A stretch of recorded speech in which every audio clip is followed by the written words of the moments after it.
और मैं चाहूँगा कि भविष्य में जो कांग्रेस पार्टी के कार्यकर्ता हैं उनकी इसी तरह से मीटिंग्स होती रहे, उनको सुझाव दिए जाएं ताकि जो कांग्रेस पार्टी है वो मजबूती से भविष्य में भी आगे बढ़े। हम हैं किस वजह से आज इस जगह पर हैं वो भी सभी जानते हैं। संगठन की बात करूं तो संगठन में इत्याग की भावना होनी चाहिए, ना कि प्रतिस्पर्धा होती है। प्रतिस्पर्धा में हम संगठन को मजबूत भी कर सकते हैं, लेकिन सबसे बड़ी जरूरत है संगठन में त्याग की। सर, मैं अपना उदाहरण देना चाहूंगा। संगठन में आज वैसे पंचायती राज से जुड़ा हूं, हमारे बुजुर्ग भी कांग्रेस पार्टी के पुराने हैं। आज संगठन के लोग बैठे हुए हैं, कहीं ना कहीं उम्मीदें होती हैं कि सरकार है तो सबसे पहले तो आपके ऊपर ही नजर जाती है, और कुछ छोटे मोटे काम भी होते हैं तो फिर उन कामों के लिए उम्मीद तो आपसे ही है। तो मैं चाहूँगा कि गौर करेंगे। और साथ ही मैं एक बात बताना चाहूँगा सर, क्योंकि कांग्रेस पार्टी एक लंबा इतिहास है कांग्रेस पार्टी का, सबसे पुरानी पार्टी है, और इसमें मैं एक बात आपको बताना चाहूँगा कि कांग्रेस पार्टी में कई बार उतार चढ़ाव आए, कई बार पार्टी हारी भी जीती भी, लेकिन इसमें एक चीज़ मैं बताना चाहूँगा सर कि जो हमारे कार्यकर्ता हैं उन्होंने कभी भी कांग्रेस पार्टी को नहीं छोड़ा, और डट करके जो विपक्ष का विरोध किया, और विपक्ष के सामने जो हमारे कांग्रेस के कार्यकर्ता हैं वो खड़े रहे। जबकि मैं नेताओं के ऊपर जाना चाहूँगा तो आपने अभी हाल ही में देखा होगा कि हिमाचल प्रदेश में एक प्रकरण हुआ जिसमें नेताओं ने एक बार फिर कांग्रेस पार्टी के पीठ में छुरा घोंपा, और उसके बावजूद जो हमारे कार्यकर्ता हैं उन्होंने दोबारा से मेहनत करके और दोबारा से कांग्रेस पार्टी को स्थिर सरकार, मजबूत सरकार दी। तो इसके लिए मैं कांग्रेस पार्टी के कार्यकर्ताओं का विशेष तौर पर धन्यवाद करना चाहूँगा सर। और मैं चाहूँगा कि भविष्य में जो कांग्रेस पार्टी के कार्यकर्ता हैं उनकी इसी तरह से मीटिंग्स होती रहे, उनको सुझाव दिए जाएं ताकि जो कांग्रेस पार्टी है वो मजबूती से भविष्य में भी आगे बढ़ सके।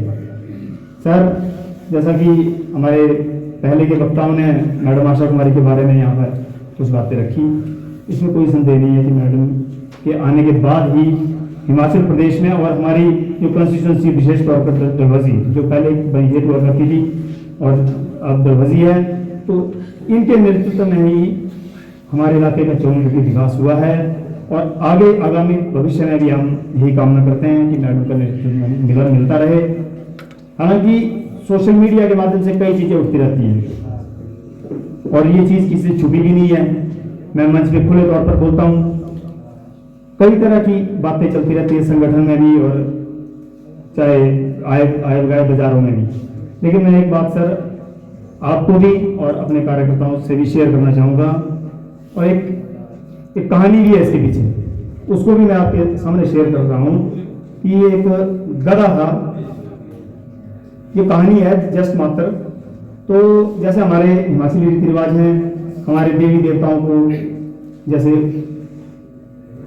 आप ट्राइबल्स में जाओ तो जगह जगह मूर्तियां आगे पीछे लाई जाती हैं, जैसे हमारे चुराह से बैर वाली माता आती है, उसी तरह से हमारे कुल्लू में ट्राइबल्स में जो है मूर्तियां एक दूसरे स्थान पर उनका जो है आवागमन होता रहता है। तो एक गधे के पीठ पर जैसे मूर्तियां ढोई रखी हुई थी, तो जैसे भी बाजार से निकलना तो लोगों ने तो मूर्तियों को प्रणाम करना, मूर्ति आगे मत्था टेकना।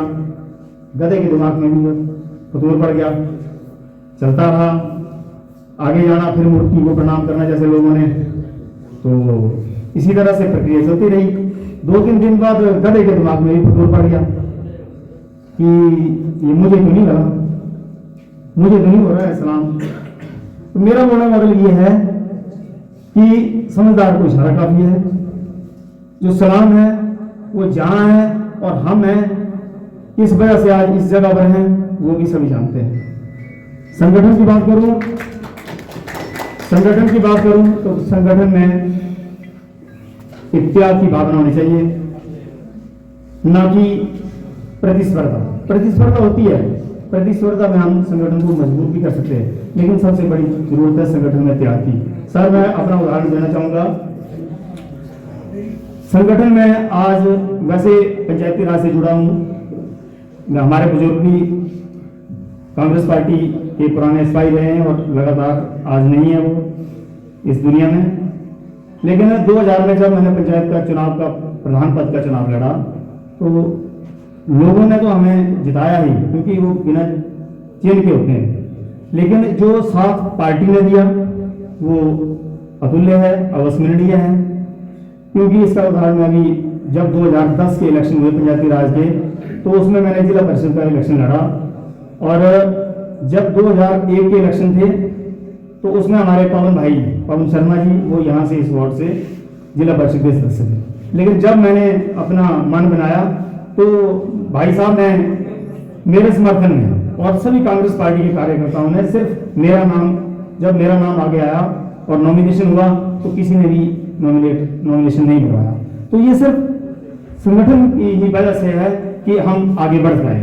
और जब पिछली बार जब मेरी धर्मपत्नी 2020 में फिर जिला परिषद के चुनाव में खड़ी हुई तो इन्होंने दोबारा से फिर अपनी बेटी का जो चुनाव स्थल है वो नेक्स्ट जो वार्ड था उसमें भरवाया।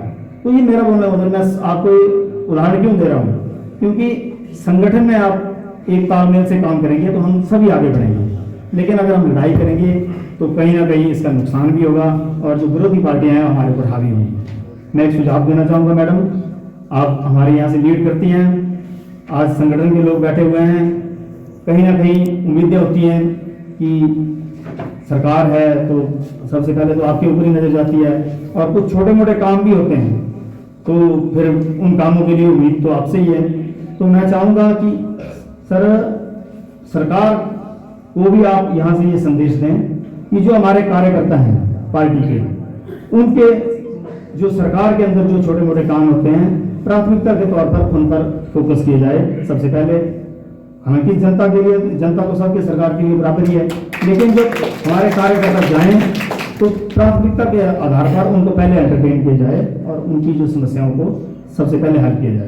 तो चलो आप आए हैं, आप हरियाणा से पड़ोसी हैं, अगर कहीं हमें आपकी जरूरत पड़ेगी तो जस्ट चंडीगढ़ से आगे आपके दरबार में पहुंच ही जाएंगे।